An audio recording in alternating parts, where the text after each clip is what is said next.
How are you beautiful people out there? What is going on? This is your friend Birdie coming at you fast with another Beast Fields video, and today we are gonna be looking at Yin Small Chin. Just like we have Rukwang Big Wang, we have Yin Small Chin. It's just a lineage through the family, I guess.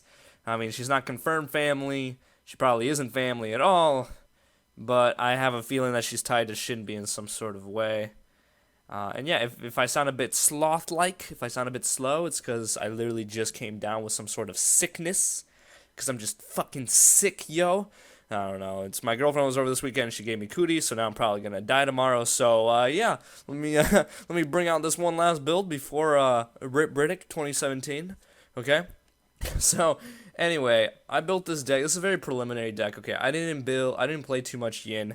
I played maybe a couple of games with her. And this is a pretty standard ADC deck, and I'm going to go over a few small variations depending on different roles because I feel like she can play in different lanes a little bit if you try.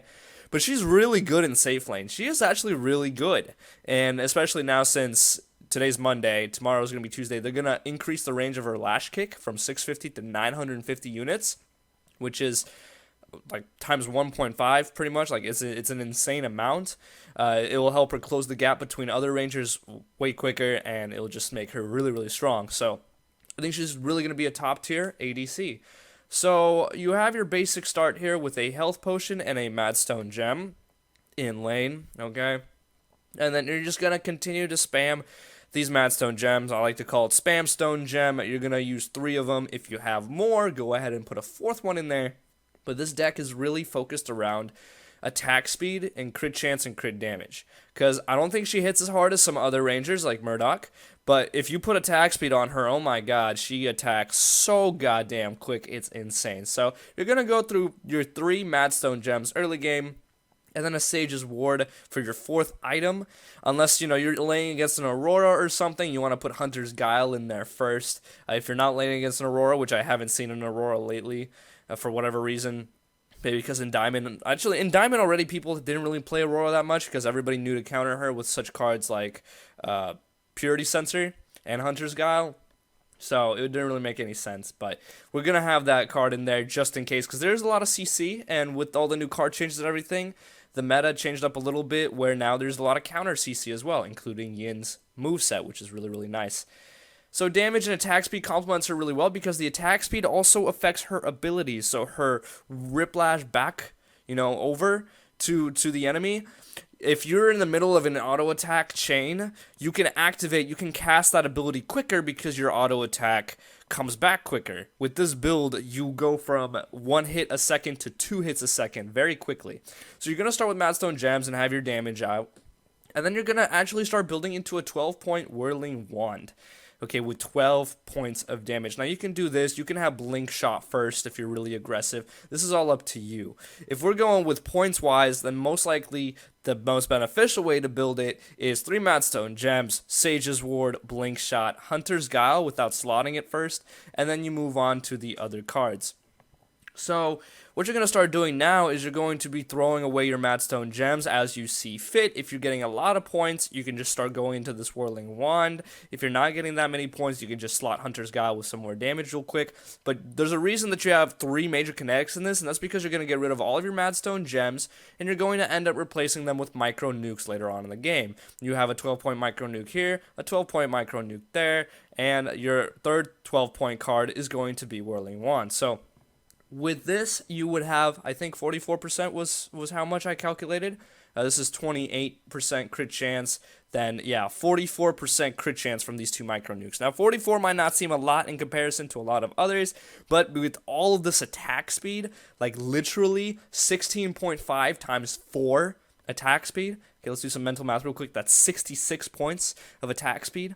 All right, that's a ridiculous amount. You guys are going to be whipping back and forth. You're going to be hitting 2 times a second with a 44% chance to crit, a decent amount of damage, especially from Hunter's Guile, and some more micro nuke stuff where the full upgrade bonus is power. And then Blink Shot also gives power on the passive now, and you're also going to have Hunger Maul with the 100% crit bonus and the 3 lesser drains attached to it. you know, to get it there to that 100% crit bonus. You're going to have a little bit of lifesteal. This is more for lane sustainability. It's not so much to survive in the middle of a team fight, which is okay because you want to be allocating more stuff to attack speed and damage and crit chance anyway. And so that's pretty much it. Your final build is going to look like this. You're going to have Blink Shot. You're going to have Hunter's Guile. That's 15 points.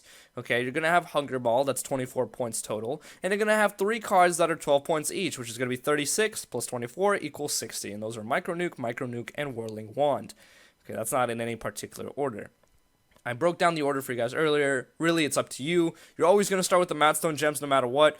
Then if you want a little bit more damage early game, you can go into the Ward. This Ward will not be in your final build.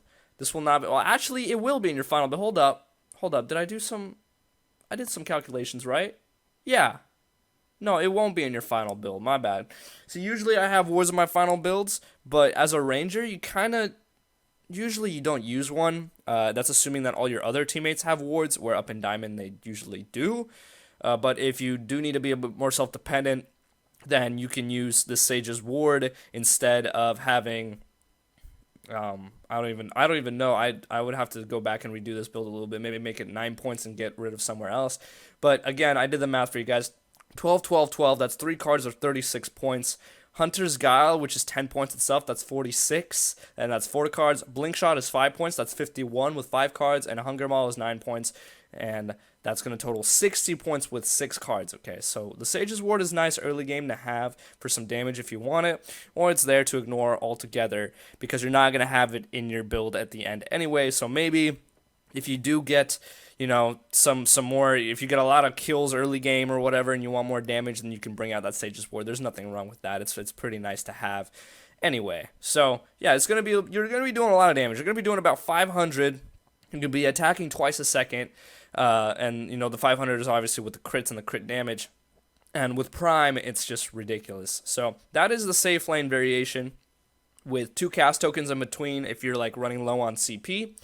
If you want to have the jungler variation, you guys already know the drill. As a jungler, you can just replace one of these Madstone Gems and give yourself a Siphon instead. I don't recommend jungling with her. I have seen a few people kind of jungle with her. There are other junglers, in my opinion, that are better, especially Sereth now, after her upgrades. And her buffs are absolutely instead, but you would usually have Sage's Siphon if you're trying to jungle and have 3 minor strikes in there, 3 minor casts. Okay, and if you are offlaning, then you would just get rid of one of these cast tokens and give her a healer token instead, because you never know when you want to offlane with her, or you know you want to have the double ranger. Usually double ranger doesn't work well, but she can kind of offlane all right because she can rip back like a Decker Bomb or a Rampage Rock if you still see those in support. She can do a lot of, you know, negation of stuns, which lets her be a bit more aggressive in offlane if you allow it. If you're able to, but she is squishier than most other, you know, melee fighters like Greystone, for example, that would be an offlane usually, so you have to pay extra mind and attention to that. So yeah, it's a pretty straightforward build with damage, crit chance, attack speed, a little bit of lifesteal. Blink Shot, of course. Blink Shot is so nice because they reworked it. Instead of a 300-second cooldown, it's 240 seconds now. But the thing with it now is that it will be reset on only a player kill. Before, it used to be player kill and assist. Now it's only on player kill. But another buff is that it's now within 8 seconds instead of 5 seconds, which 3 seconds is a really long time in a MOBA, especially in a team fight. So, yeah, I think that's a buff. Plus, they gave it power instead of, what was it, cooldown? Or mana regen or something dumb. So now they actually made sense and put it to have power as the passive upgrade. So there you guys have it. Hopefully you enjoyed this video. I did play a pretty decent game of Yin, but we ended up losing. I don't know. I usually don't play Rangers in the safe lane, so I didn't really want to make a guide for her yet. But here's the deck that I used, and it was pretty good. Like, I had a 2.0 KDA. I had like 10 kills, 7 assists. I did die a lot, but I had 10 kills and 7 assists, so I did some damage in team fights, and it was pretty lit. It was pretty lit, to say the least. So, yeah, let me know if you guys have success with Yin. Let me know how you like her. Do you even like her in the first place? Are you a Ranger main? Does she fit in really well with the meta for you and all that kind of stuff? Also, make sure to drop a like if this build did help or if at least helped you in the right direction. And there we go. That's it. So thank you guys so much for watching. Hopefully you enjoyed. And as always, make sure I'll have a wonderful day.